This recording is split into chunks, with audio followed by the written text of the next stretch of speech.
Detektif Matsui mempelajari fakta dari Naoko kalau klinik Hirayama dipimpin oleh Sai Kuroki, ibunya Naruto. Naoko menceritakan semua kejahatan keluarga itu padanya dan mengatakan kalau mereka yang memasukkannya ke rumah sakit jiwa. Di klinik itu, dia selalu disiksa dan setiap hari disuntik dengan obat-obatan sampai pikirannya kacau dan tubuhnya lemah tak berdaya. Dia tidak dapat berdiri dan hanya dibiarkan begitu saja di lantai yang penuh dengan kotoran dan kencing. Keadaannya seperti orang gila. Ketika Naoko melihat ibu itu sedang melakukan pemeriksaan, dalam sekejap saja dia langsung sadar kalau ibu itu dan keluarganya adalah penyebab semua musibah yang dialaminya. Detektif Matsui mulai mengerti kalau semua yang terjadi pada Naoko ada hubungannya dengan keluarga Kuroki. Tapi dia belum sadar juga bahaya yang mengancam Kazuya yang sekarang ini berada di klinik Hirayama. Naoko menatapnya dengan wajah heran, lalu bertanya sekali lagi. Saat itu barulah si detektif sadar kalau Kazuya berada di klinik itu, nyawanya sedang dalam bahaya. Dia memutuskan untuk memanggil bantuan. Tapi sebelum tombol panggilan dipencet, sebuah sumpit menembus tangannya, menghancurkan HP yang dipegangnya itu.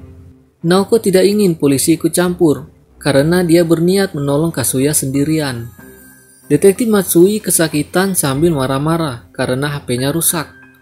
Tapi Naoko tidak peduli dan segera pergi dari situ. Detektif itu tidak dapat mengejarnya karena tangannya tertancap ke pohon. Dokter Higa yang ada di kamarnya mendengar suara motor dinyalakan. Dia lari ke garasi dan melihat Naoko lengkap dengan topeng labu dan sebuah senjata, sedang bersiap untuk pergi. Tentu saja dia melarangnya dan menyuruh Naoko kembali ke rumah. Tapi Naoko menolak perintahnya, hingga dokter itu kesal dan mulai mengoceh dengan berkata kalau Naoko adalah miliknya. Seorang malaikat pencabut nyawa yang diutus padanya untuk membersihkan dunia dari kejahatan. Naoko mencibirnya dan berkata kalau dia bukan mainan si dokter, tapi Pumpkin Knight yang tak terkalahkan. Mendengar ucapannya, Dokter Higa akhirnya sadar kalau ingatannya sudah kembali. Naoko memperingatkan padanya kalau dia akan menolong Kazuya, jadi jangan berani menghalangi jalannya. Tapi Dokter Higa tidak mau mengalah, sehingga Naoko menyambarnya dengan keras, membuat tubuhnya terlempar dan kepalanya membentur tanah. Naoko melaju dengan cepat, menghancurkan pagar rumah dan meninggalkan dokter itu sendirian. Ya, tidak sendirian sih, karena dia masih bersama anjing ajaibnya. Dua orang anak sekolah melihat Naoko melesat di depannya dan berniat mengambil fotonya dari belakang. Tapi dengan kepala berdarah-darah, Dokter Higa muncul tiba-tiba dan menggenggam HP-nya. Dengan ekspresi menakutkan, dia melarang mereka untuk mengambil foto Naoko. Melihat wajah seperti itu, mereka lari ketakutan. Dengan tubuh yang lemah, Dokter Higa sadar kalau Naoko tidak dapat dikendalikan dan hanya bisa pasrah melihatnya pergi meninggalkannya. Dia merestui pernikahannya dengan Kazuya. Maksudku, dia merestui kepergian Naoko dan mendoakan agar dunia dipenuhi dengan kegelapan yang keluar dari jiwa Naoko. Detektif Matsui melihat Dokter Higa terpapar di jalan dan mengatakan kalau sia-sia saja menunjukkan rasa simpati pada Naoko, karena dia bukan manusia, melainkan Pumpkin Knight. Guguk ajaib si dokter juga sedih melihat tuannya tak berdaya dan hanya memandanginya dengan wajah lemas. "Siapa yang akan memberi aku makan?" Gitu mungkin yang ada di pikirannya ya. Tapi cukup soal guguknya. Di klinik Hirayama, Kazuya sudah babak belur karena dihajar oleh preman-preman itu. Wajahnya dipukul dengan pentungan polisi dan kepalanya ditabok sampai pecah. Mukanya hancur, bengkak semua.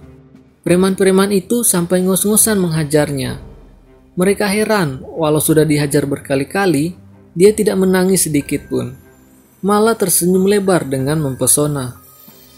Dengan wajah seperti balon, Kazuya berkata kalau Pumpkin Knight akan menghabisi mereka semua karena sudah berani bermain api.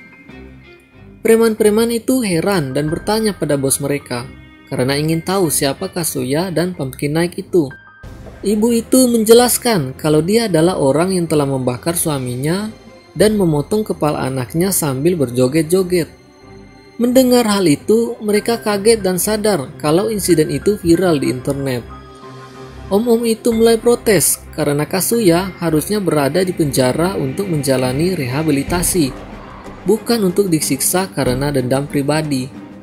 Rupanya preman-preman itu tidak mau berurusan dengan Pumpkin Knight dan akhirnya memutuskan untuk pergi dari situ. Tapi ibu Naruto mengatakan kalau sudah terlambat bagi mereka. Tidak paham dengan maksud si ibu, mereka mulai beradu mulut. Salah satu preman yang berada di samping Kazuya mulai khawatir dengan situasi yang ada. Kazuya setuju dengan ucapannya, membuat si preman itu menoleh dan jebret, hidungnya digigit. Dia berteriak kesakitan, membuat semua orang yang ada di ruangan itu terkejut. Tanpa pikir panjang lagi, Kazuya langsung mencopot hidungnya dengan satu cabikan. Melihat pemandangan mengerikan seperti itu, mereka semua ketakutan kecuali si ibu yang melihatnya dengan wajah penuh kekaguman. Di luar klinik, seorang satpam sedang melakukan tugas jaganya sambil menguap karena mengantuk. Tiba-tiba dia mendengar suara motor datang mendekat. Saat menoleh, sebuah motor dengan kecepatan tinggi melaju ke arahnya. Dia tidak sempat menghindar dan hanya bisa berteriak memandangi keindahan Naoko yang melompat dari motor dan menendang wajahnya dengan keras. Tubuhnya terseret begitu jauh dan wajahnya mencukur aspal seperti parutan keju. Motor Naoko menabrak tembok dan satpam itu diam tak bergerak. Naoko kemudian berdiri dan menatap klinik Hirayama sambil berkata kalau dia datang untuk menjemput kekasihnya.